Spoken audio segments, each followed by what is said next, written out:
آج کے اس خاص وضاحتی پروگرام میں ہم ان حیرت انگیز اور نا نظر آنے والی طبی قوتوں کا جائزہ لیں گے جو انتہائی خاموشی سے ہمارے ارد گرد کی مادی دنیا کو شکل دیتی ہیں۔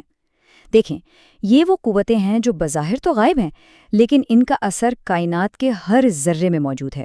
یہ سائنس کا ایک ایسا پہلو ہے جو بظاہر کسی جادو سے کم نہیں لگتا، لیکن حقیقت میں یہ خالصتاً طبیعت کے اصولوں پر کام کرتا ہے۔ تو چلیں، وقت ضائع کیے بغیر ان اندیکھی لہروں اور ان کی زبردست طاقت کے رازوں سے پردہ اٹھاتے ہیں۔ ذرا تصور کیا جائے، ایک انتہائی ہلکی اور خوشگوار سی ہوا کا جھونکا جو شاید بمشکل پتوں کو ہلا سکتا ہو، وہ بھلا ہزاروں ٹن وزنی اسٹیل اور کنکریٹ سے بنے ہوئے ایک دیو ہیکل پل کو کیسے گرا سکتا ہے؟ یہ کسی سائنس فکشن فلم کا منظر بالکل نہیں ہے، بلکہ دنیا میں پیش آنے والی حقیقی واقعات کا ایک انتہائی ڈرامائی معاملہ ہے۔ یہ سوال واقعی سوچنے پر مجبور کر دیتا ہے کہ روزمرہ کی بظاہر اتنی عام اور کمزور سی قوتیں اتنی بڑی ساختی تباہی کا سبب آخر کیسے بن سکتی ہیں؟ اچھا، تو اس بڑے معاملے کو حل کرنے کی چابی ایک بہت ہی حیران کن اور بنیادی حقیقت میں چھپی ہے، اور وہ حقیقت یہ ہے کہ کائنات میں موجود ہر چیز، جی ہاں، ہر چیز، چاہے وہ کتنی ہی ٹھوس اور بے جان کیوں نہ محسوس ہو، دراصل ایک مسلسل اور مخصوص تھرتھراہٹ یعنی وائبریشن کی حالت میں ہوتی ہے۔ ہر مادے کی تھرتھرانے کی اپنی ایک خاص پسندیدہ اور قدرتی حالت ہوتی ہے۔ یہ بالکل ایسا ہی ہے جیسے دنیا کے ہر جسم میں ایک خاموش سا دھڑکتا ہوا دل دریافت کر لیا گیا ہو جو اپنی ہی ایک خاص رفتار سے دھڑک رہا ہے۔ سیکشن 4، تھرتھراہٹ کی پوشیدہ دنیا۔ آئیے بظاہر خاموش نظر آنے والی چیزوں کے اندر جاری اس مسلسل حرکت کو تھوڑا اور قریب سے سمجھتے ہیں۔ ٹھیک ہے، آئیے اس کی گہرائی میں چلتے ہیں، ذرا ان مختلف چیزوں پر غور کیا جائے۔ ایک اوپرا سنگر کی تیز آواز سے ٹوٹتا ہوا شیشے کا نازک گلاس، تیز ہوا میں خطرناک حد تک جھولتا ہوا ایک بہت بڑا سسپینشن پل، یا پھر ایکوسٹک گٹار کی تاروں سے پیدا ہونے والی سریلی گونج۔ یہ تمام مظاہر جو بظاہر ایک دوسرے سے بالکل مختلف لگتے ہیں، دراصل ایک ہی غیر مرئی میکینیکل قوت کے کنٹرول میں ہے۔ یہ طاقت اتنی ہماگیر ہے کہ موسیقی کے سروں سے لے کر پلوں کی تعمیر تک سب کچھ اسی کے گرد گھومتا ہے۔ سیکشن 6، قدرتی فریکوینسی کی تلاش۔ آخر وہ کون سی چیز ہے جو ہر شے کو اس کی انفرادی تھرتھراہٹ یا پہچان دیتی ہے؟ سائنس کی زبان میں اس اصطلاح کو نیچرل فریکوینسی یا قدرتی فریکوینسی کہا جاتا ہے۔ آسان الفاظ میں یہ وہ مخصوص اور پیدائشی رفتار ہے جس پر کوئی بھی چیز اس وقت تھرتھرانا شروع کر دیتی ہے جب اسے کسی بیرونی طاقت سے ہلکا سا چھیڑا جائے۔ اہم بات یہ ہے کہ کسی بھی چیز کا سائز، اس کی بناوٹ اور وہ مٹیریل جس سے وہ بنی ہے، یہ سب مل کر اس کی ایک منفرد وائبریشنل شناخت بناتے ہیں۔ عام طور پر ہوتا یہ ہے کہ ایک چھوٹی چیز کی قدرتی فریکوینسی ذرا تیز ہوتی ہے، جبکہ ایک بڑی چیز نسبتاً سست رفتاری سے تھرتھراتی ہے۔ اسے ایک ٹھوس مثال سے سمجھنا بہت آسان ہو جائے گا۔ جب کسی ایکوسٹک گٹار کی تار کو musical not a per tune کیا جاتا ہے اور اسے انگلی سے چھیڑا جاتا ہے تو وہ تار قدرتی طور پر 1 سیکنڈ میں بالکل 440 مرتبہ تھرتھراتی ہے۔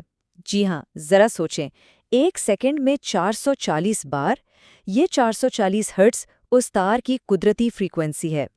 اب چاہے اسے زور سے چھیڑا جائے یا بالکل ہلکے سے، اس نے 1 سیکنڈ میں 440 بار ہی وائبریٹ کرنا ہے۔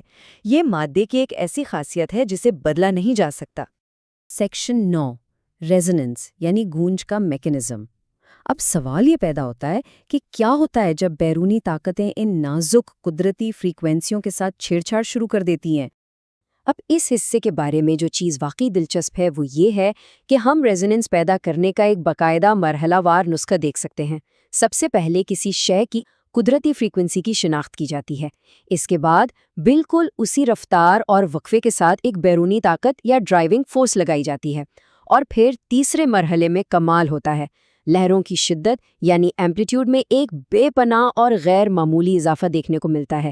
یہ کوئی عام سا اضافہ نہیں ہوتا، بلکہ یہ طاقت کئی گنا بڑھ کر سامنے آتی ہے۔ لہروں کے اس پیچیدہ میکینزم کو روزمرہ کی زندگی سے جوڑنے کے لیے کھیل کے میدان میں موجود ایک عام جھولے کی مثال بہت شاندار ہے۔ اگر جھولے کو کسی بھی وقت بے ترتیب دھکے دیے جائیں تو کچھ خاص حاصل نہیں ہوتا، جھولا ادھر ادھر ہل کر رک جاتا ہے۔ لیکن اگر دھکا بالکل اسی وقت دیا جائے جب جھولا اپنی قدرتی حرکت سے پیچھے کی طرف آتا ہے یعنی ایک میچنگ ڈرائیونگ فورس پیدا کی جائے تو جھولے کی بلندی میں ہر چکر کے ساتھ زبردست اضافہ ہوتا جاتا ہے۔ یہاں دھکے کی طاقت اتنی اہم نہیں ہے جتنا کہ دھکے کا بالکل درست وقت اہم ہے۔ سیکشن 12 جب تھر تھراہٹ کئی گنا بڑھ جائے۔ جب یہ بیرونی طاقت اندرونی فریکوینسی کے ساتھ بالکل قدم ملا لیتی ہے تو توانائی ایک دم کئی گنا تیزی سے بڑھنے لگتی ہے۔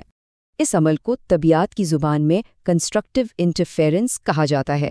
اس کا سیدھا سا مطلب ہے لہروں کا ایک ایسا ملاپ جو تعمیر کا سبب بنے۔ جب بالکل صحیح وقت پر لگائی گئی بیرونی طاقت کی لہروں کی چوٹیاں شے کی اپنی قدرتی لہروں کی چوٹیوں کے ساتھ بالکل سیدھ میں آ جاتی ہیں تو کمال یہ ہوتا ہے کہ وہ ایک دوسرے کو کاٹنے کے بجائے ایک دوسرے کی طاقت کو بڑھاوا دیتی ہیں۔ اس طرح میکینیکل توانائی انتہائی تیزی سے ضرب کھاتی ہے اور لہر کا مجموعی سائز بہت بہت بڑا ہو جاتا ہے۔ یہ موازنہ واقعی آنکھیں کھول دینے والا ہے کہ کس طرح ایک انتہائی معمولی سی ان پٹ توانائی یعنی ہماری ڈرائیونگ فورس ایک بہت بڑے اور بسا اوقات تباہ کن طبی رد عمل کا باعث بن سکتی ہے۔ لہر کی شدت کا یہ زبردست پھیلاؤ ظاہر کرتا ہے کہ ریزوننس کے دوران توانائی ضائع نہیں ہو رہی بلکہ وہ ایک جگہ جمع ہو کر ایک بہت بڑی طاقت بنتی جا رہی ہے۔ سیکشن 15 تباہی اور ڈیزائن۔ ریزوننس محض کتابوں میں لکھی کوئی تھیوری نہیں ہے بلکہ حقیقی دنیا میں یہ ایک طاقتور دو دھاری تلوار ہے۔ اور یہ چیز بڑی خوبصورتی سے واضح کرتی ہے کہ انسانی انجینئرنگ کو اس طاقت کے ساتھ کس طرح کے دوہرے چیلنج کا سامنا ہے۔ ایک طرف تو تعمیری ریزوننس ہے جہاں انسانی مہارت اس قوت کو استعمال کر کے گٹال کے خوبصورت سر بکھیرتی ہے یا MRI مشینوں کے ذریعے انسانی جسم کے اندرونی اعضاء کی تصویر کشی کرتی ہے۔ لیکن دوسری طرف تباکن ریزوننس بھی موجود ہے جس سے بچاؤ کے لیے انجینئرز کو خاص ڈیزائن بنانے پڑتے ہیں تاکہ شیشے ٹوٹنے یا بڑے بڑے پلوں کے گرنے جیسے خوفناک حادثات سے بچا جا سکے۔ تاریخ میں ایسے المناک واقعات موجود ہیں جہاں یہ طاقت واقعی تباہی کا سبب بنی۔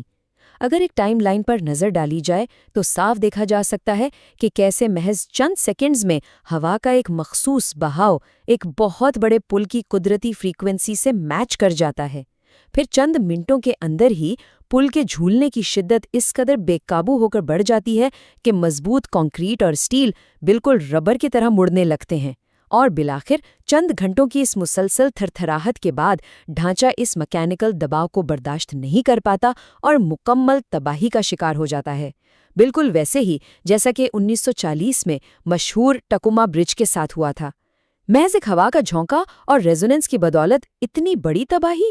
سیکشن 18 اس غیر مرئی طاقت کا استعمال۔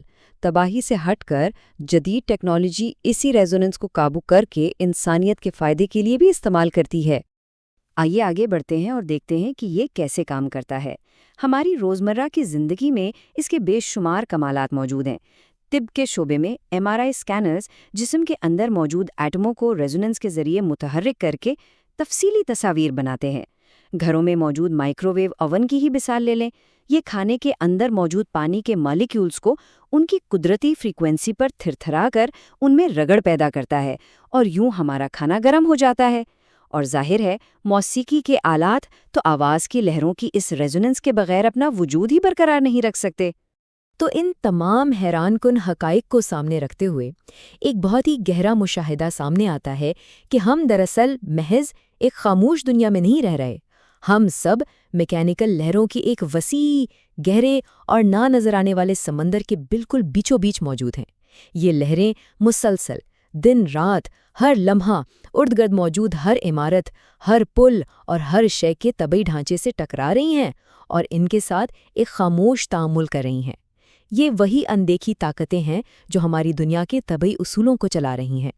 اس مقام پر پہنچ کر اپنے ماحول کو ایک بالکل نئی نگاہ سے دیکھنا تو بنتا ہے۔